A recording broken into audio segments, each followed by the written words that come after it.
কোরআনে কারীমে রব্বুল আলামিন বলেন, ওয়ামা আসাবাকুম মিন মুসিবাতিন ফাবিমা কাসাবাত আইদিকুম ওয়া ইয়াফু আন কাসীর। যত বিপদ তোমাদের উপর আরোপিত হয়, সমস্ত বিপদ তোমাদের দুই হাতের কামাই করা। কে বলছেন? আল্লাহ পাক। যে কোরআনে কারীমের মধ্যে আল্লাহ রাব্বুল আলামিন সব কথা বলে দিয়েছেন, কোনো কথা বাদ রাখেন নাই। পাহাড়গুলি ভেঙে আমরা ক্ষতি করতেছি, গাছগুলি কেটে আমরা ক্ষতি করতেছি, প্রকৃতির ভারসাম্য নষ্ট করে দিচ্ছি, ফলে সমুদ্রের পানি স্ফীত হচ্ছে, ভূমিকম্প বাড়তেছে, ঘূর্ণিঝড় হচ্ছে, টর্নেডো হচ্ছে, পৃথিবী বিধ্বস্ত হয়ে যাচ্ছে, ক্লাইমেটের পরিবর্তন আসছে।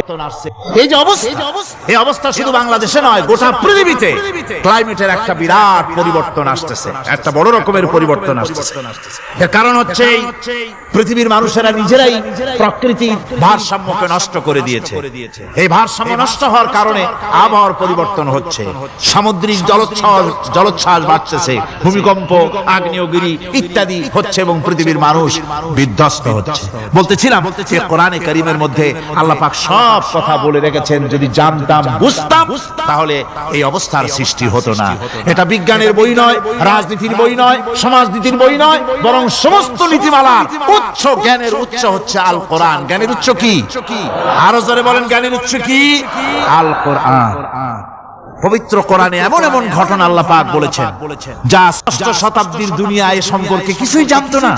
অবশ্য কিছু কিছু ঘটনা ইহুদিদের কিতাবে অতিরঞ্জিত আকারে এবং বিকৃত অবস্থায় এসেছে, কিন্তু কোরআনে কারীম দুনিয়ার মানুষকে আদম সৃষ্টি, নূহের বন্যা, তারপরে মুসা আলাইহিস সালাম ফেরাউনের ঘটনা, ইব্রাহিম আলাইহিস সালামের নমরুদের ঘটনা এবং ইউসুফ আলাইহিস সালামের কাহিনী সবগুলিকে সুন্দর করে কোরআন শরীফ উপস্থাপনা করেছে রাসূলের মাধ্যমে, যা পৃথিবীর ইতিহাসে কেউ জানতো না। সেগুলি আল্লাহ পাক জানাইছেন কিভাবে? কোরআনে কারীম বলছে, তিলকা মিন আম্বাইল গায়বি নূহিহা ইলাইকা মা কুনতা তা'লামুহা আনতা ওয়ালা কওমুকা মিন ক্বাবলি হাযা। এ হলো সব অজ্ঞাত ঘটনা। সমস্ত ঘটনাগুলি আল্লাহ পাক তার হাবিবকে শুনিয়ে বলে দিলেন, সব অজ্ঞাত ঘটনা যা তুমি জানতে না, তোমার কোনো জানা ছিল না, আমি ওহীর মাধ্যমে তোমাকে সব জানাইছি। ইউসুফ আলাইহিস সালামকে যখন তার ভাইয়েরা কুয়ার মধ্যে ফেলে দিতেছিল, তখন তুমি উপস্থিত ছিলে না, এই ঘটনা ওহীর মাধ্যমে আমি জানালাম। মুসা আলাইহিস সালামকে যখন ফেরাউন দরিয়ার ভিতরে ফেলে দিল, সেই সময় তুমি সিনাই পর্বতের পাশে দাঁড়িয়ে সব দৃশ্য লক্ষ্য করনি, অথচ আমি ওহীর মাধ্যমে সব তোমাকে খুলে খুলে বলে দিয়েছি। আল্লাহ পাক সমস্ত ঘটনাগুলিকে বলে বলে কোরআন শরীফের মধ্যে সব সাজিয়ে দিলেন, বলে দিলেন। তিনি বললেন, ওয়ামা কুনতা বিজানিবিল গারবি ইয কাদাইনা ইলা মুসাল আমরা ওয়ামা কুনতা মিনাশ শাহিদিন। ফিরআউন যে মুসার সঙ্গে যে ব্যবহারটা করলো, এ সময় সেখানে তুমি উপস্থিত ছিলে না, আমি ওহীর মাধ্যমে তোমাকে তা জানিয়েছি। কাযালিকা নাকুসসু আলাইকা মিন আনবাই মা ক্বাদ সাবাকা ওয়া ক্বাদ আতাইনাকা মিন লাদুন্না যিকরা। আল্লাহ পাক বলেন, এভাবে আমি আপনার কাছে অতীত ঘটনাবলী ওহীর মাধ্যমে নিখুঁতভাবে আপনার সামনে সব বলে দিয়েছি। আমার ভাইয়েরা, এই বিশ্বলোকে ঊর্ধ্ব লোক সম্পর্কে নির্ভুল তথ্য বর্ণনা আল্লাহ পাক করে দিয়েছেন কোরআনের মাধ্যমে। 1665 খ্রিস্টাব্দে স্যার আইজাক নিউটন তিনি আবিষ্কার করলেন মাধ্যাকর্ষণ শক্তিকে। এই মাধ্যাকর্ষণ শক্তি, ল অফ গ্র্যাভিটেশন, এ সম্পর্কে মানুষের এই থেকে কিছু জানলো, কিন্তু আজ থেকে 1400 বছর আগে আল্লাহ রাব্বুল আলামিন তার উম্মি নবী, যিনি কোনো বিজ্ঞানাগারে লেখাপড়া করেন নাই, কোনো সায়েন্স রিসার্চ করেননি, যিনি কোনো কলেজ ইউনিভার্সিটিতে পড়াশোনা করেননি, তার মাধ্যমে জানিয়েছেন মাধ্যাকর্ষণ শক্তির কথা। কোরআন বলছে, ইন্নাল্লাহা ইউমসিকুস সামাওয়াতি ওয়াল আরদা আন তাজুলা। এই পৃথিবী এবং সমস্ত গ্রহ উপগ্রহকে আল্লাহ পাক বলছেন আমি এমন এক শক্তি দিয়েছি যে শক্তির মাধ্যমে একটা আরেকটাকে আকর্ষণ করে রাখছে। এই পৃথিবীতে মাধ্যাকর্ষণ শক্তি শুধু পৃথিবীর নাই, সূর্যের আছে, মঙ্গলের আছে, নেপচুনের আছে, ইউরেনাসের আছে, বৃহস্পতির আছে। প্রত্যেকটি গ্রহের আলাদা আলাদা মাধ্যাকর্ষণ শক্তি আছে। আর এই শক্তির বলে একটা আরেকটাকে টেনে ধরছে যাতে করে বিচ্ছিন্ন হয়ে না যায়, যাতে করে ধ্বংসপ্রাপ্ত না হয়। এগুলি আল্লাহ পাক এই তথ্যগুলি কোরআনে কারীমের মধ্যে বলেছেন। ফলে মরিস বুকাইলির মতো লোক, যিনি ফরাসি দার্শনিক, তিনি বলেছেন দুনিয়ার সমস্ত বিজ্ঞানীদের থিওরি হচ্ছে এই যে বিজ্ঞানের কোন থিওরি ফাইনাল নয়। আজ একটা হচ্ছে, কাল সেটাকে পরিবর্তন করে নতুন আরেক থিওরি আসতেছে। কিন্তু কোরআনে কারীমের মধ্যে আমি কে বলতেছেন কথা? না না না, মরিস বুকাইলি বলছে কোরআন শরীফের ভিতরে আমি যে বিজ্ঞানের তথ্য পেয়েছি, থিওরি পেয়েছি, তার কোনো পরিবর্তন আজও হয় নাই, ভবিষ্যতেও হওয়ার কোনো সম্ভাবনা নাই। মরিস বুকাইলি মনে করেছিলেন বেদ আর বাইবেলে যেমন ভুল আছে, কোরআন শরীফে ওই রকম ভুল আছে, নাউজুবিল্লাহ। সেই জন্য তিনি আরবি শিখলেন কোরআন বোঝার জন্য, ভুল ধরার জন্য। কোরআন শিখলেন কি জন্য? ভুল ধরার জন্য। আর এমন শেখা শিখছেন, ওই আরবি শিক্ষা মানে আমাদের দেশের লোকদের মতো আনাকুম জানাকুম শেখে নাই, ভালো করেই মুখস্থ করেছে, তার ভালো করে আরবি শিখেছেন, তারপরে কোরআন শরীফ পড়েছেন, তারপরে তিনি এ কোরআন পড়ে তেলাওয়াত করে বুঝে এরপরে তিনি বই লিখেছেন the Bible the Quran and science. এই বইয়ের মধ্যে তিনি পরিষ্কার লিখেছেন কোরআন পড়লাম, এর ভিতরে একটা নকতা দেওয়ার, একটা কলমের ফোঁটা দেওয়ার জায়গা কারণ নাই। কোরআন নিঃসন্দেহে মহান স্রষ্টা আল্লাহ রাব্বুল আলামিনের মানুষের বানানো কিতাব এটা হতে পারে না। সুতরাং কোরআন শরীফের মধ্যে আল্লাহ পাক সব কথা বলে দিয়েছেন। বিজ্ঞানের সাথে কিন্তু কোরআনের সংঘর্ষ নাই। অনেকে মনে করে যে বিজ্ঞান আর কোরআন এর মধ্যে বিরাট সংঘর্ষ। না, বিরাট সংঘর্ষ নয়, দুই একটা পয়েন্টে সংঘর্ষ থাকতে পারে। অধিকাংশ ব্যাপারই বিজ্ঞান, আমি মনে করি বিজ্ঞানের আবিষ্কার যত বাড়বে কোরআন বোঝা মানুষের জন্য তত সহজ হবে। এটা আমার ধারণা। বিজ্ঞানের সাথে দুই একটা পয়েন্টের উপরে সংঘর্ষ আছে, যেমন চন্দ্র এবং সূর্য সম্পর্কে, সৌরজগৎ সম্পর্কে Copernicus, Kepler, Galileo, Newton, Einstein মহাশূন্য সম্পর্কে যে সব বক্তব্য রেখেছেন, সেসব বক্তব্যের সাথে কোরআন শরীফের কিছুটা বৈপরীত্য রয়েছে। যেমন কেউ বলেছেন সূর্য ঘোরে, পৃথিবী স্থির, কেউ বলে সূর্যের চতুর্দিকে পৃথিবী ঘোরে, কেউ কয় চন্দ্র ঘোরে, কেউ কয় আমরা কি আর বসে থাকি, আমরাও ঘুরি। কিন্তু আসলে ঘোরেটাকে কে ঘোরে, এ ফয়সালা কে দিবে বলুন তো? হ্যাঁ, ঠিক বলেছেন, আল্লাহই দিবেন, কারণ এগুলি সৃষ্টি করেছেন কে? এবার শুনুন, এই বিতর্কের মীমাংসা আল্লাহ পাক করছেন কোরআনে কারীমে বহু আগে। গ্যালিলিও, কেপলার, কোপারনিকাস এদের বলার অনেক আগে বিশ্বনবী জনাবে মুহাম্মদ রাসূলুল্লাহ সাল্লাল্লাহু আলাইহি ওয়াসাল্লাম তিনি বলে দিয়েছেন, আল্লাহর কথা তিনি বলেছেন, লাশ-শামসু ইয়ামবাগি লাহা আন তুদরিকাল কামারা ওয়ালাল লাইলু সাবিকুন নাহার ওয়া কুল্লুন ফি ফালাকিন ইয়াসবাহুন। প্রবল জ্ঞানী হইবে যাহারা, আপন মনেতে বুঝিবে তাহারা, রাত্রি পারে না আগে যাইবার দিনের স্থান করি অধিকার। চন্দ্র বাঁধে না সূর্যের গায়েতে, সূর্য পারে না চন্দ্রকে ধরিতে। যার যে স্থান বহাল রাখিয়া ভ্রমণ করিছে খোদাকে ডরিয়া। আল্লাহ রাব্বুল আলামিনকে ভয় করে সব ঘুরছে, চাঁদও ঘোরে, সূর্য ঘোরে, মঙ্গল ঘোরে, ইউরেনাস ঘোরে, বৃহস্পতি ঘোরে, পৃথিবীও ঘোরে। সব ঘুরছে তো ঘুরছেই, বন করে ঘুরছে একটা নির্দিষ্ট কক্ষপথে, আপন আপন কক্ষপথে ঘুরছে, যার ফলে অ্যাক্সিডেন্ট হয় না। সুবহানাল্লাহ, জোরে বলেন সুবহানাল্লাহ। নির্ধারিত কক্ষে ঘুরছে, নির্ধারিত কক্ষে ঘুরছে। এর কক্ষগুলি আল্লাহ পাক ঠিক করে দিয়েছেন, সেই কক্ষে ঘুরতেছে, একে অপরের পথ অতিক্রম করতেছে না। আবার ওই মহাশূন্যের ভেতরে রয়েছে ব্ল্যাক হোল। ব্ল্যাক হোল কি? ব্ল্যাক হোল হচ্ছে একটা বিরাট অন্ধকার গহ্বর, একটা মৃত্যুকূপ। এত বড় বিরাট ব্ল্যাক হোল মহাশূন্যে আছে, বিজ্ঞানীরা হয়রান হয়ে গেছে। তার এত বড় শক্তি, সে শুধু তারা খায় না, কোন তারকা ঘুরতে ঘুরতে যদি তার কাছে এসে যায় তারাকে খেয়ে ফেলে। কোন আলো যদি কাছে আসে, আলো শুষে নিতে নিতে আলো যার থেকে এসেছে সেটাকেও শেষ করে ফেলে। এ ধরনের একটা দারুণ আকর্ষণী শক্তি তার মধ্যে আল্লাহ সৃষ্টি করেছেন। একটা ব্ল্যাক হোল আছে মহাশূন্যের ভিতরে, সূর্য চন্দ্র গ্রহ নক্ষত্র, যে সূর্য পৃথিবীর চাইতে 13 লক্ষ গুণ বড়, এমন 2 কোটি সূর্য খাইয়া হজম করতে পারে এত বড় ব্ল্যাক হোল আল্লাহ তৈরি করে রেখেছেন মহাশূন্যের উপরে।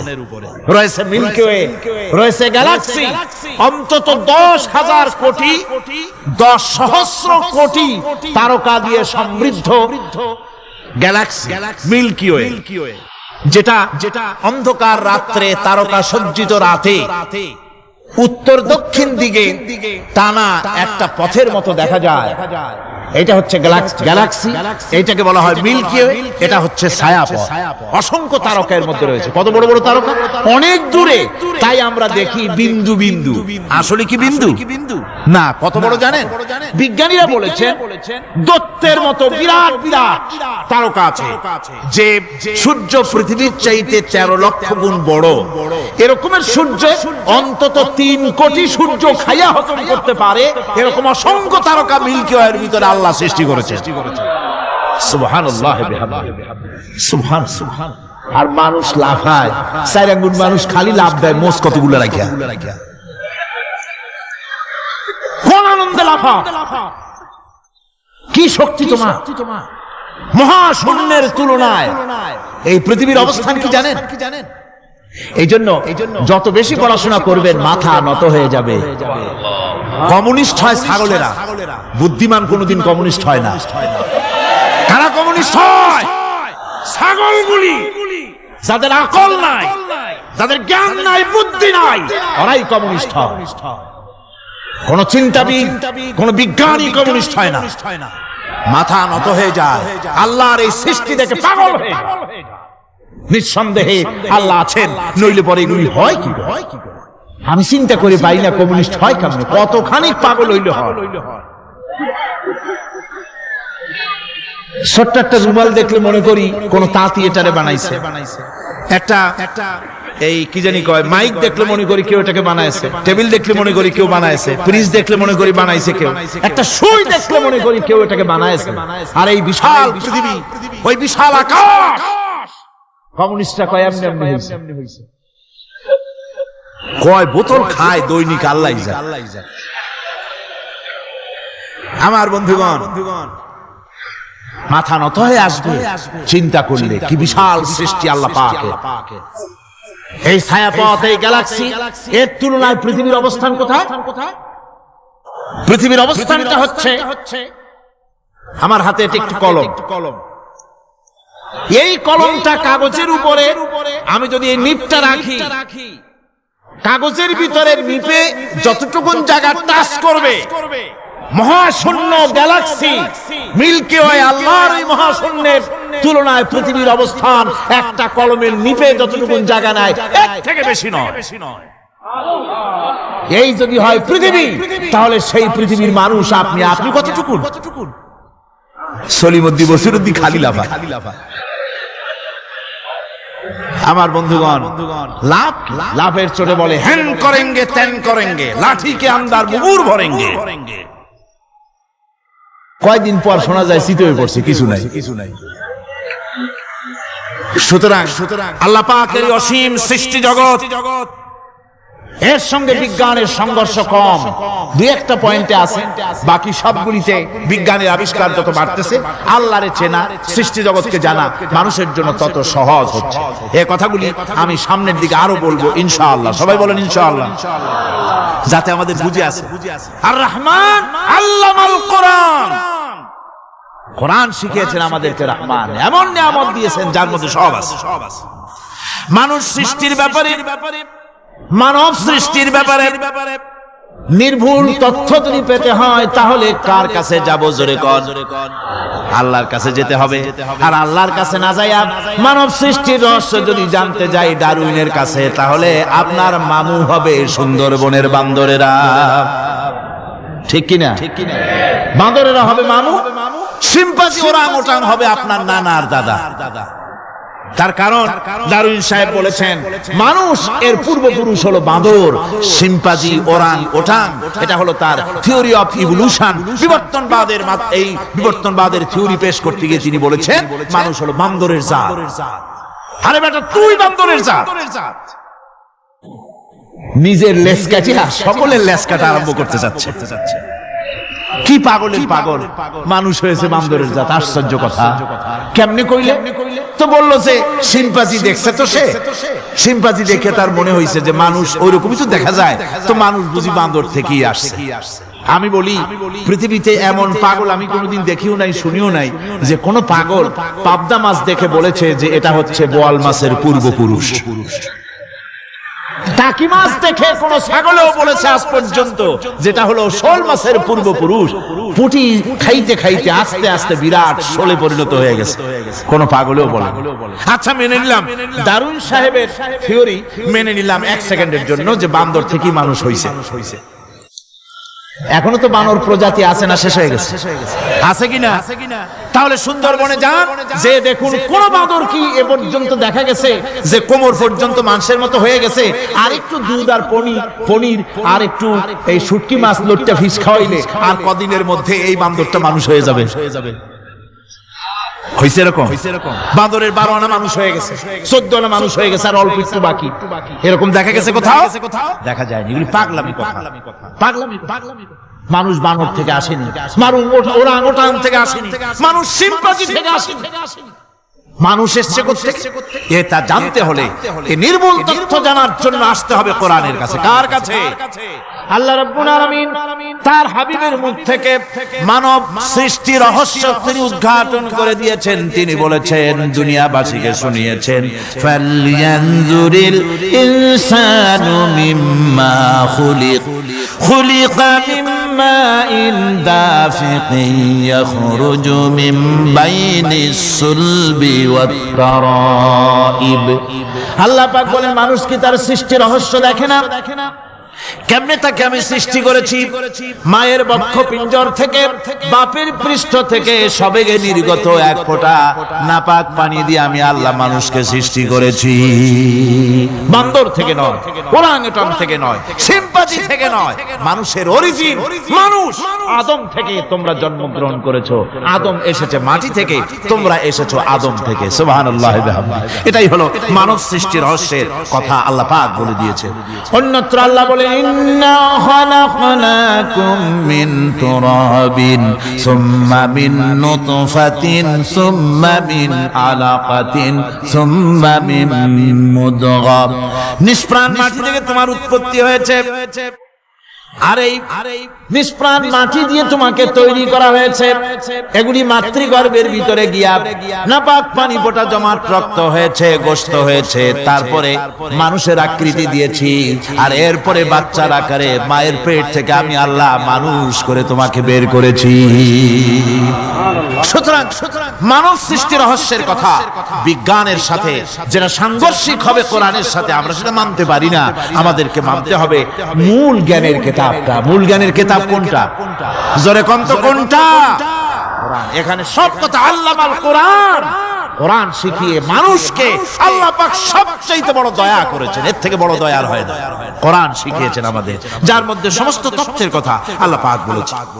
The universe and doctor Einstein বইয়ের ভিতরে লেখা হয়েছে যে একদিন এমন হবে যখন ধীরে ধীরে সূর্য তার আরো হারিয়ে ফেলবে, চন্দ্র নিষ্প্রভ হয়ে যাবে, আর পৃথিবী আস্তে আস্তে তার গতি হারিয়ে ফেলবে। একথা আজকের বিজ্ঞানীরা অথবা আজ থেকে কয়েক বছর আগের বিজ্ঞানীরা একথা বলছে।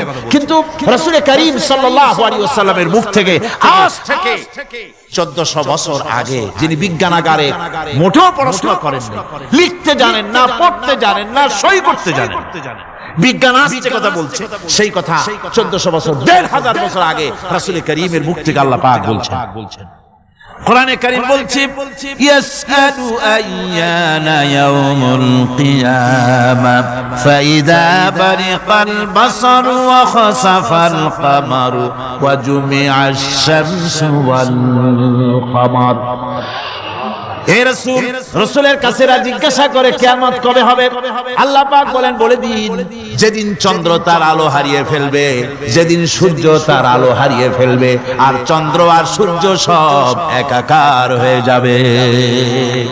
হাজারা বলছে চাঁদে আলো থাকবে না, সূর্য আগের থেকে তার উত্তাপ এবং আলো স্তমিত হতেছে এবং হতে হতে এমন এক পর্যায়ে আসবে যখন সূর্য আলো হারিয়ে ফেলবে। বিজ্ঞানীরা গত 4-5 বছর আগে এ বক্তব্য রেখেছেন, কিন্তু 1400 বছর আগে বিজ্ঞানের লালনাগারে লেখাপড়া না করে হুজুরের মুখ থেকে আল্লাহ কথা বলে দিয়েছেন। তাহলে বিজ্ঞানের আসল কিতাব কোনটা? জোরে বলেন কোনটা? আল্লাহ পাক আরো বলেন, ইজা শামসু কুবিরাত ওয়া ইযান নুজুমু কাদারাত ওয়া ইযাল জিবালু সুজ্জিরাত। তারকাগুলি, সূর্যের আলো থাকবে না, নক্ষত্রগুলো স্থানচ্যুত হয়ে যাবে, কক্ষচ্যুত হয়ে যাবে, পাহাড়গুলিকে পরিচালিত করে দেওয়া হবে, কিছুই থাকবে না, সব শেষ হয়ে যাবে। বিজ্ঞানীরা আজ বলতেছে যে সব শেষ হয়ে যাবে, কিছুই থাকবে না, সব শেষ হবে। বিজ্ঞানীরা বলতেছেন, কোরআন অনেক আগে বলেছে, কুল্লু মান আলাইহা ফান ওয়া ইয়াবকা ওয়াজহু রাব্বিকা যুল জালালি ওয়াল ইকরাম। সব শেষ হয়ে যাবে, বিশ্বে যা কিছু আছে সব লয় হবে, ক্ষয় হবে, ধ্বংস হবে, কিচ্ছু থাকবে না, থাকবেন শুধু আল্লাহ সুবহানাহু ওয়া তাআলা। সুবহানাল্লাহি ওয়া বিহামদি। কোরআনে কারীম এ কথা বহু আগে আমাদেরকে জানিয়ে দিয়েছে। সুতরাং আসল জ্ঞানের কিতাবটাই হচ্ছে কোরআনে কারীম। এই কোরআনের কাছে আমরা যত যেতে পারবো, যত কোরআন বুঝতে পারবো, ততই আমাদের জন্য আমরা সমৃদ্ধ হতে পারবো, আমাদের উপর আল্লাহর রহমত আসবে, আমরা সমাজ চালাতে পারবো, আমরা দেশ চালাতে পারবো, আমরা দুনিয়ায় শান্তি পাবো, আমরা আখিরাতেও মুক্তি লাভ করতে পারবো। কোরআনে কারীম বলছে, ইল্লা মান তাবা ওয়া আমানা ওয়া আমিলা আমালান সালিহান ফাউলাইকা ইউবাদদিলুল্লাহু সাইয়্যাতিহিম হাসানাতিন ওয়া কানা আল্লাহু গফুরার রহিমা। কিন্তু যে ব্যক্তি তওবা করেছে এবং ঈমান এনে পরবর্তীকালে ভালো কাজ করেছে, তাদের মন্দ কাজগুলি আল্লাহ পাক ভালো কাজ দিয়ে বদলায় দিবেন। এত বড় একটা কথা শুনে সুবহানাল্লাহ মুখ থেকে বের হলো না? গুনাহগার যত গুনাহ করেছে সে যদি তওবা করে, ওই সব গুনাহ যদি না করে, তার সাইয়্যাতগুলি আল্লাহ পাক হাসানাত দিয়ে বদলায় দিবেন। মানুষেরা চুরি করে, ডাকাতি করে, জেনা ব্যভিচার করে, যা কিছুই করে থানায় ধরা পড়ে। থানায় ধরা পড়লে তারপরে তার বিরুদ্ধে চার্জশিট হলো, এরপরে তার জেল হলো, ছাড়া পেল, আবার অন্যায় করলো, আবার ধরা পড়লো, যতবার জেল হলো ততবার ছাড়া পেল, কিন্তু থানায় দাগী আসামিদের খাতায়, চোরের খাতায়, ডাকাতের খাতায় নামটা তার মোছা হয় না, থানায় নামটা থেকেই যায়। কিন্তু আল্লাহ রাব্বুল আলামিন এমন এক বিচারক, এমন রহমান, এমন রহিম।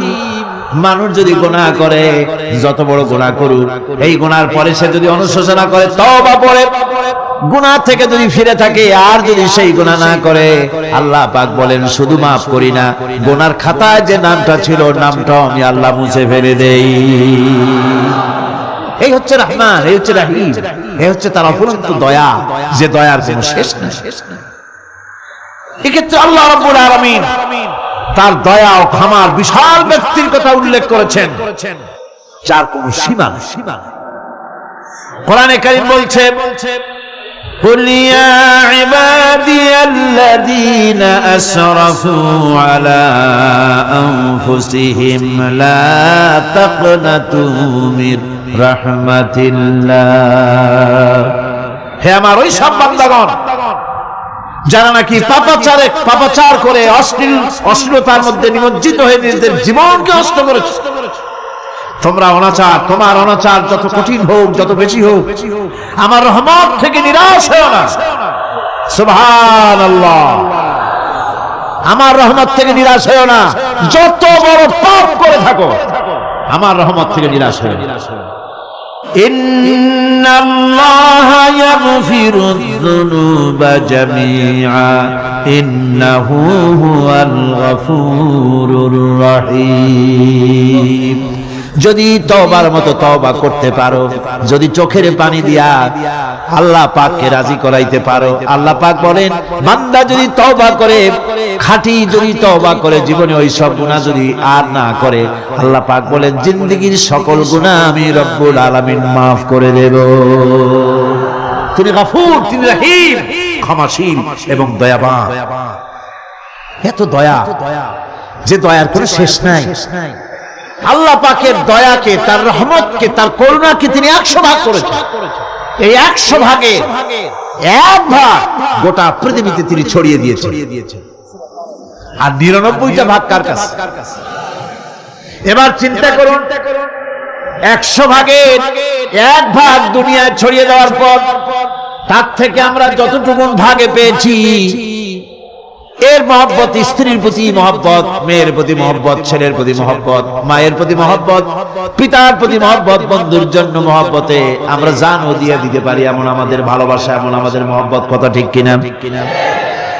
একটা ভাগ সারা পৃথিবীতে ছড়িয়ে দেওয়ার পর যেটুকু পেলাম, সেই ভালোবাসার তীব্রতা যদি এত বেশি হয়, আকর্ষণ যদি এত বেশি হয়, তাহলে এই 99টা মহব্বত, দয়া, রহমানিয়াতের, দয়ার, রাহিমিয়াতের যে গুণগুলি আল্লাহ পাক নিজের কাছে রেখেছেন, সেই মাবুদের দয়া তার বান্দার প্রতি কত বেশি। কি বিরাট মহব্বত! রাসূল করিম সাল্লাল্লাহু আলাইহি ওয়াসাল্লাম বলেছেন, সাহাবীরা, একটি লোক উটের পৃষ্ঠে চড়ে কোথাও যাচ্ছিল, প্রতিমধ্যে বিশ্রাম করল। বিশ্রাম থেকে উঠে দেখে তার উট নাই। সে উটের পৃষ্ঠে তার খাদ্য ছিল, পানীয় ছিল, সব ছিল। এই লোকটা কেমন পেরেশান হয়? সাহাবীরা বললেন, হুজুর, এ তো মারাত্মক পেরেশানি। উটের মরুভূমির জাহাজ, উট হারায় গেছে, তার খাদ্য হারাইছে, পানি গেছে, সব শেষে তো মরা ছাড়া পথ নাই। দারুণ উৎকণ্ঠিত হবে লোকটা। হুজুর বলেন, এই লোকটি পেরেশান হয়ে আছে। এমন সময় দেখতে পেল তার সেই উট তার খাদ্য আর পানীয় নিয়ে তার কাছে ফিরে এসেছে। বলো কেমন খুশি হয়? সাহাবীরা বলেন, হুজুর, এর থেকে এই লোকটির খুশির আর কিছু থাকতে পারে না। নবীজি বলেন, আমার সাহাবীরা শোনো, আল্লাহর কোন বান্দা যখন নাফরমান হয়ে যায়, আল্লাহ থেকে দূরে সরে যায়, আল্লাহ থেকে যখন এরাজ করে যায়, উঠারা ব্যক্তি উট পাওয়ার জন্য যেমন অবস্থা হয়ে যায়, আল্লাহ পাক তার বান্দার জন্য তেমন বোধ করেন। উট হারা ব্যক্তি উট পেলে পরে যেমন আনন্দিত হয়ে যায়, কোন নাফরমান বান্দা যদি সেজদায় পড়ে কাঁদে আর বলে, আল্লাহ গুনাহ করেছি, আমারে মাফ করে দাও, উট হারা ব্যক্তি উট পায়া যত খুশি হয়, এর থেকে লক্ষ কোটি কেন বেশি আল্লাহ রাব্বুল আলামিন তার বান্দার প্রতি খুশি হয়ে যান। আল্লাহ রহমান রহিম, কি দয়া! এত বড় দয়া তার। সে দয়ার কারণে তার প্রতি আমাদেরকে আকৃষ্ট হতে হবে। মাফ চাইলে আল্লাহ পাক মাফ করবে। ওয়াকাল রাব্বুকুম উদউনি আস্তাজিব লাকুম। তোমাদের রব তোমাকে বলছে, তোমাদের রব কে? আমাদের রব। সকলে বলেন, কে আমাদের রব? সে আল্লাহ আমাদেরকে বলছেন, তোমাদের রব বলছেন, আমাকে ডাকো, আমি ডাকে সাড়া দেব। সুবহানাল্লাহ। এরকম একটা অনুভূতি আমার নিজের হয়েছিল, আমার নিজের একটা অনুভূতি। কাবা শরীফের ভিতরে যখন আল্লাহ পাক আমাকে প্রবেশের সুযোগ দিয়েছিলেন, কাবা শরীফের মধ্যে, তখন তার রসমে কাবা নাই। কাবার ভেতরে ঢুকলে তখন চতুর্দিক কিবলা, চতুর্দিকে ফিরে দুরাকাত করে নামাজ পড়লাম। সেজদা দেওয়ার সুযোগ হলো, সেজদায় পড়ে এমন কান্না শুরু হলো, দম আটকে যাওয়ার মতো, শুধু কাঁপতেই থাকে। আধা ঘন্টা চলে গেল সেজদার ভেতরে। এরপরে আমার চিন্তা হলো, হুঁশ হলো যে আমি এতক্ষণ এখানে সেজদায় পড়ে আছি, আরো তো মেহমান এর মধ্যে ঢুকবে।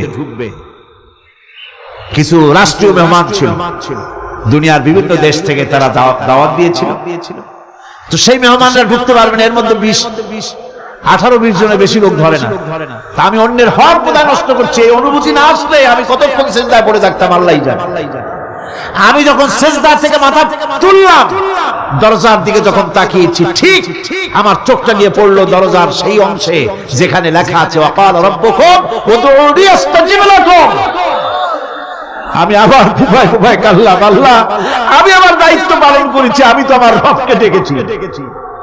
আল্লাহ তোমার গোলামের কথা তুমি শোনো, এটা আল্লাহর ওয়াদা। বান্দা কান আমার কাছে চোখের পানি ফেল। রাসূল কারীম সাল্লাল্লাহু আলাইহি সাল্লাম বলেছেন আল্লাহ পাকের দরবারে দুইটা ফোঁটা বেশি কবুল, বেশি মঞ্জুর, বেশি প্রিয়।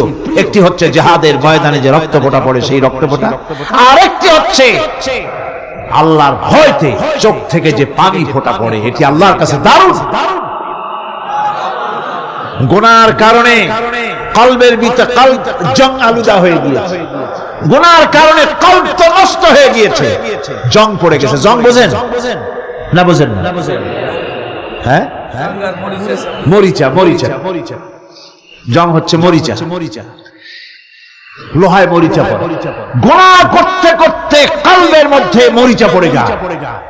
এই মরিচা উঠাইতে চান? মরিচা যদি ওঠে, কোরআন শুনবেন মজা লাগবে, গান শুনলে গা জ্বলে উঠবে, ওয়াজ শুনবেন, হাদিস শুনবেন ভালো লাগবে, অন্য আজে বাজে কথা পছন্দ হবে না। এই কলবের জং যদি উঠে যায়, কোরআন তেলাওয়াত করবেন মজা লাগবে, জিকির করবেন মজা লাগবে, নামাজ পড়বেন মজা লাগবে, আল্লাহ পাকের দরবারে হাত তুলবে তো চোখ থেকে দরদর করে পানি বেরোতে থাকবে। চোখে পানি আসে না, কারণ কলব তো জং আলুদা হয়ে গিয়েছে, এটা মরিচা পড়ে গিয়েছে। আমি জিজ্ঞেস করতে চাই, কলবের এই জং, এই মরিচা কি আপনারা উঠাতে চান? সেই মরিচা যদি তুলতে চান, তাহলে চোখের পানি ছাড়া আর কিছুই নাই, আল্লাহ পাকের জিকির করতে হবে। আল্লাহ পাকের জিকির হচ্ছে জং উঠিয়ে দেওয়ার জন্য সবচাইতে বড় হাতিয়ার। আর চোখের পানিতে এই জংগুলি ধুয়ে মুছে আল্লাহ পাক সাফ করে দিবেন। কাঁদতে শিখুন, আল্লাহ পাকের দরবারে চোখের পানি ফেলতে চেষ্টা করুন। কিয়ামতের দিন আল্লাহ পাক যদি রহিম না হন, বাঁচার কোন উপায় নেই। বাঁচার উপায় আছে? উপায় নেই। আল্লাহ যদি হিসাবের জন্য ধরেন কিয়ামতের দিন কাউকে, হিসাবের জন্য যদি ধরেন, তাহলে জাহান্নাম ছাড়া পথ নেই। এই জন্য আল্লাহুম্মা হাসিবনি হিসাবান ইয়াসীরা, এই দোয়া পড়তে হবে। আমরা যখন বললাম আর রহমানির রহিম, বলেন সবাই আর রহমানির রহিম।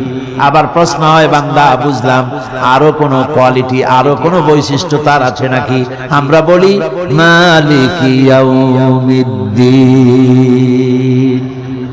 তিনি হচ্ছেন বিচার দিনের মালিক, শেষ বিচারের মালিক তিনি। একদিকে এটাকে ব্যালেন্স করা হয়েছে, একদিকে অফুরন্ত রহমত, যার কোনো কুল নাই, কিনারা নাই। এখন আদল দরকার। এখন কি দরকার? আদল, ইনসাফ দরকার।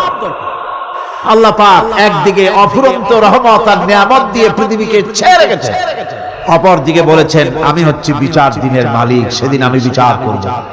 সেই বিচারের ভিতরে কোনো পক্ষপাতিত্ব থাকবে না, হবে না।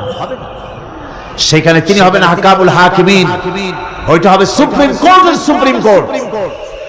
সেই পরকালে, সেই কিয়ামতের মাঠে আপনাকে আমাকে সকলকে উপস্থিত হতে হবে, নাকি হবে না? সবাইকে। এই দিন শব্দ যে কোরআনে কারিমে বহু জায়গায় বলা হয়েছে এবং বিভিন্ন অর্থে ব্যবহার করা হয়েছে। যেমন দিন শব্দের অর্থ প্রভাব, প্রতিপত্তি, আধিপত্য, ইতাআত, বন্দিগি, দাসত্ব, আনুগত্য, নীতি, পথ, পন্থা, হিসাব, ফয়সালা, প্রতিদান, প্রতিফল, এরকম অনেক অর্থ, অনেক অর্থে দিন শব্দ কোরআনে কারিমের মধ্যে ব্যবহৃত হয়েছে। কিন্তু এখানে মালিক ইয়াউমিদ্দিন, এই দিন এখানে ব্যবহার করা হয়েছে প্রতিফল, প্রতিফলের দিন, যেদিন প্রতিফল দেওয়া হবে, তিনি হচ্ছেন সেই দিবসের অধিপতি, সেই দিবসের মালিক। সূরা ইনফিতারে আল্লাহ পাক বলছেন ওয়ামা আদরাকা মা ইয়াউমুদ্দিন সুম্মা মা আদরাকা মা ইয়াউমুদ্দিন, বিচারের দিনটি কি তা তোমাকে কে জানালো? আবার জিজ্ঞেস করছি, তোমাকে কে জানালো বিচারের দিনটা কি? আল্লাহ পাক জবাবে বলছেন বিচারের দিনটা হচ্ছে ইয়াউমা লা তামলিকু নাফসুন লিনাফসিন শাইআন ওয়াল আমরু ইয়াউমা ইযিন লিল্লাহ। বিচারের দিন হচ্ছে এমন দিন যেদিন কেউ নিজেকে রক্ষা করতে পারবে না, কারো থেকে কেউ নিজেকে রক্ষা করতে পারবে না, নিজেকে কেউ নিজের জন্য কাউকে সাহায্যকারী পাবে না। সমগ্র ব্যাপারটি নিরঙ্কুশ ভাবে আল্লাহ রাব্বুল আলামিনের হাতে থাকবে। সেই দিনটার নাম কিয়ামত, সেটার নাম পরকাল, সেটার নাম হচ্ছে বিচারের দিন। যেদিন কর্তৃত্ব হবে কেবলমাত্র কার? আল্লাহ পাক। সেই দিনটা হচ্ছে কর্মফল পাওয়ার দিন। লাহা মা কাসাবাত ওয়া আলাইহা মাকতাসাবাত। প্রত্যেক মানুষই সেই উপার্জন অনুসারে সেখানে ফল পাবে। যেমন কর্ম তেমন ফল পাবে, ব্যক্তি হিসাবে পাবে, দল হিসাবে পাবে। তিলকা উম্মাতুন ক্বাদ খালাত লাহা মা কাসাবাত ওয়া লাকুম মা কাসাবতুম ওয়া লা তুসআলুনা আম্মা ইয়ামালুন। প্রত্যেক মানুষই তার উপার্জন অনুসারী ফল পাবে। যা সে পাবে তা নিজের উপার্জন ছাড়া আর কিছুই না, আর যে ফল পাবে সেটাও তার উপার্জন। সুতরাং কিয়ামতের দিন আল্লাহ মানুষের উপরে কোনো জুলুম করবেন না, অত্যাচার করবেন না। আল্লাহ পাক তো তার বান্দার জন্য জুলুমকারী নন, ঠিক কিনা? আল্লাহ পাক বলছেন মান আমিলা সালিহান ফালিনাফসিহি ওয়া মান আসাআ ফাআলাইহা ওয়া মা রাব্বুকা বিযাল্লামিন লিল আবিদ। যে ব্যক্তি পূর্ণ কাজ করলো সে নিজের কাজে নিজের স্বার্থেই তা করলো। আমরা যে নামাজ পড়ি এটা কি আল্লাহর স্বার্থ? কথা কন, আল্লাহর স্বার্থ? সারা পৃথিবীর সমস্ত মানুষ যদি আল্লাহরে সেজদা দেয় আল্লাহর ক্ষমতা আরো কিছু কালের জন্য বাড়বে নাকি? সমস্ত মানুষ যদি আল্লাহকে অস্বীকার করে, বিদ্রোহী ঘোষণা করে, বিদ্রোহ ঘোষণা করে, তাতে কি আল্লাহর ক্ষমতা শেষ হয়ে যাবে? নাউযুবিল্লাহি মিন যালিক। যেমন ছিলেন তেমনই থাকবে। সুতরাং আমরা যা করি, আমরা নামাজ পড়ি নিজেদের জন্য, আল্লাহকে খুশি করার জন্য, কিন্তু কল্যাণটা আমার। কল্যাণটা কার? আমার। রোজা, হজ, যাকাত, তেলাওয়াত যা করি সব আল্লাহকে খুশি করার জন্য, কিন্তু স্বার্থ পুরাটাই আমার। আমার কল্যাণের জন্যই আমি করি। এবং আল্লাহ হচ্ছেন তিনি তোমাদের রব। ওমা রাব্বুকা বিযাল্লামিন লিল আবিদ। তোমাদের রব হচ্ছেন তিনি যিনি বান্দাদের উপরে কখনো অত্যাচার করেন না, জুলম করেন না, মেহেরবানি দিয়ে যিনি ছেয়ে রাখেন তিনি হচ্ছেন আল্লাহ পাক। সুতরাং সেই কিয়ামতের মাঠে আল্লাহ পাকের দরবারে আমাদের সকলকেই উঠতে হবে। আল্লাহ পাকের দরবারে আমাদের সামনে, আল্লাহ পাকের সামনে দাঁড়াতে হবে। সেদিন আমাদেরকে কেউ বাঁচাতে পারবে না। সেদিন আল্লাহ পাক এর দরবারে যেন আমরা আসামি না হই, সেজন্য এই পৃথিবীতে কোরআন অনুযায়ী আমাদের জীবন গড়তে হবে, সুন্নাহ অনুযায়ী জীবন গড়তে হবে। তাহলে পরকালে আল্লাহ পাকের কাছে নাজাত পাওয়া যাবে। বড় কঠিন জায়গা, বড়ই কঠিন জায়গা। আপনি ইউরোপে যান, আমেরিকায় যান, যেখানেই যান না কেন, বিদেশে গেলে সেখানে বন্ধু বান্ধব আছে, ফরেন কারেন্সি সংগ্রহ করে যেতে হয়। আর যদি বন্ধু বান্ধব না থাকে তাহলে ফরেন কারেন্সি তো সংগ্রহ করে নিয়ে যাবেনি, সেটা দিয়ে আপনার উপকার হবে। কিন্তু এমন একটা দেশে আমরা যাব, আমাদের সকলকে যেতে হবে। ওই দেশটার নাম কি? পরকাল। ওটার নাম কি? পরকাল। ওই পরকালে আমরা যে উঠবো সেখানে কোনো আত্মীয় স্বজন মিলবে না। আল ইয়াউমা লা ইয়ানফাউ মালুন ওয়ালা বানুন। ধন, সন্তান, সন্ততি, সম্পদ কোনো কাজে লাগবে না কিয়ামতের মাঠে। সেদিন আমাদের উঠতে হবে খালি হাতে। সেখানে উঠতে হবে, কোনো ফরেন কারেন্সি দিয়ে কাজ হবে না, বন্ধু বান্ধব মিলবে না, কারেন্সিও মিলবে না। এমন একটা কঠিন জায়গা যেখানে মাথার উপরে হবে প্রচন্ড সূর্যের কিরণ, পায়ের তলে হবে তামার মতো জমিন, সমস্ত মাঠ জুড়ে শুধু মানুষ চিল্লাবে, কাঁপতে থাকবে, চিল্লাইতে থাকবে, উলঙ্গিনী হয়ে কিয়ামতের মাঠে মানুষ আল্লাহর দরবারে উঠবে। হযরত আয়েশা সিদ্দিকা রাদিয়াল্লাহু তাআলা আনহা বলেছেন, হে রাসূল, তাহলে কি মানুষের শরম করবে না? হুজুর বললেন, শরমের অনুভূতি তো থাকবে না। মানুষ সব আকাশের দিকে, ঊর্ধ্বের দিকে তাকিয়ে থাকবে, ভয়তে অস্থির হয়ে যাবে, কেউ কারো দিকে তাকাবার সময় পাবে না। এমন একটা বিভীষিকাময়, এমন একটা বিরাট জায়গায়, কঠিন জায়গায় আমাদের সকলকে উঠতে হবে। যাওয়ার আগে আল্লাহ পাক স্মরণ করিয়ে দিচ্ছেন, সূরা ফাতিহা প্রত্যেক নামাজে আমাদের স্মরণ করিয়ে দেয় তিনি শুধু রহমান রহিমই নন, তিনি মালিক ইয়াউমিদ্দিন। তিনি কিয়ামতের দিন মানুষের বিচার করবেন। সে বিচারের মধ্যে পক্ষপাতিত্ব থাকবে না, সে বিচারটা বড় কঠিন হবে। কারো পয়সা যদি মারেন, কারো হক যদি নষ্ট করেন, তাহলে প্রতিটা পয়সার জন্য 70 রাকাত কবুল নামাজের সওয়াব দিতে হবে কিয়ামতের মাঠে। বাঁচা যাবে না সেদিন, উপায় হবে না। আল্লাহ পাক যার প্রতি রহম করবেন তিনি ছাড়া আর বাঁচার কোনো পথ নেই। সেই জন্য ওই পরকালের মাঠে কিয়ামতের দিন আল্লাহ পাকের দরবারে আমরা যেন আল্লাহর খাঁটি বান্দা হয়ে উঠতে পারি, এই জীবন যাপনের তৌফিক আল্লাহ পাক যেন আমাদের দান করেন। আমরা সবাই বলি আমিন, সকলে বলেন আমিন। আমি এখন আপনাদের নিয়ে মোনাজাত করব। মোনাজাতের জন্য দাঁড়ানো ভাইরা বসেন। এক মুহূর্ত, যত মানুষ দাঁড়ায় আছেন পাশে, মেহেরবানি করে এক মুহূর্তের ভিতরে জায়গায় সব বসে পড়েন আর জোরে সোরে একটু জিকির করেন, লা ইলাহা ইল্লাল্লাহ, লা ইলাহা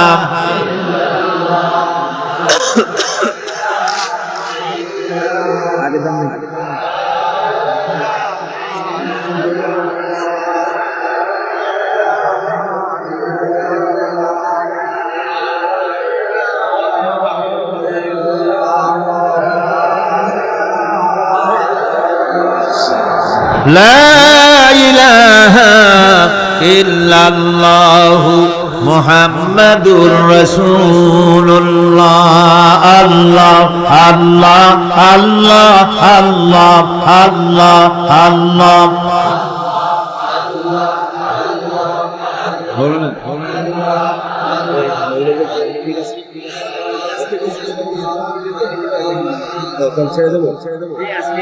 বলবো না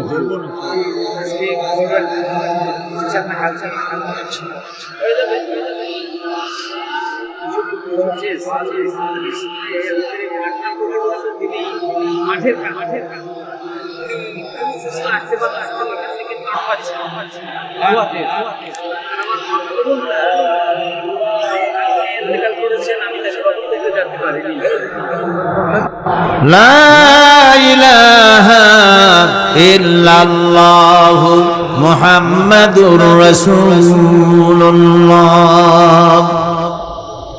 বন্ধুগণ, আমরা এখন দোয়া করব এবং সূরা ফাতিহার বাকি অংশ আগামীকাল আলোচনা হবে ইনশাআল্লাহ। সকলে বলেন ইনশাআল্লাহ।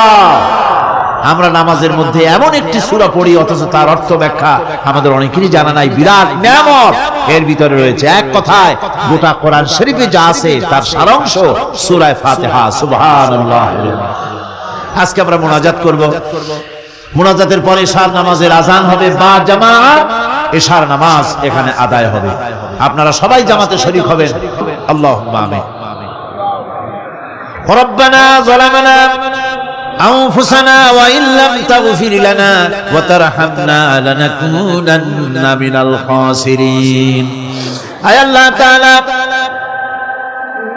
লক্ষ লক্ষ মুসলমান নরনারী তাফসীরুল কোরআন মাহফিলের দ্বিতীয় দিবসে তোমার পবিত্র কালামুল্লাহ শরীফের, তোমার পবিত্র কালামের ব্যাখ্যা করে তোমার বান্দাদেরকে সাথে নিয়ে আমরা সব গোলামেরা একত্রিত হয়ে তোমার দরবারে হাত তুলেছি। মেহেরবানি করে আমাদের আলোচনা, জিকির, আজকার, তেলাওয়াতের সওয়াব রাসূল করিম সাল্লাল্লাহু আলাইহি ওয়াসাল্লামের রূহ মুবারকে পৌঁছায় দাও। আয় আল্লাহ তাআলা, আমাদের মধ্য থেকে যাদের মা বাপ দুনিয়া থেকে বিদায় হয়ে গেছে, কবরগুলিকে জান্নাতের টুকরায় পরিণত করে দাও রব্বুল আলামিন। আয় আল্লাহ তাআলা, সারা জীবন গুনাহ করে করে আমরা আমাদের জীবন নষ্ট করে ফেলেছি। দয়া করে আমাদের তামাম জিন্দেগির গুনাহ খাতা মাফ করে দাও রব্বুল আলামিন। তোমার পবিত্র নাম রহমান রহিম, ওই নামের সামান্য একটুখানি ব্যাখ্যা বান্দাদের সামনে তুলে ধরেছি আমরা। আয় আল্লাহ তাআলা, এই ব্যাখ্যা বোঝার তৌফিক আমাদের দাও। আয় আল্লাহ তাআলা, তোমার রহমান, তোমার নাম রহমান, তোমার নাম রহিম, এই পবিত্র নামের বরকতে আমাদের জিন্দেগীর সকল গুনাহ মাফ করে দাও। ربنا تقبل منا إنك أنت السميع العليم وتب علينا إنك أنت التواب الرحيم سبحان ربك رب العزة عما يصفون وسلام على المرسلين الحمد لله رب العالمين واجعل آخر كلمتنا عند الموت لا إله إلا الله محمد رسول الله. السلام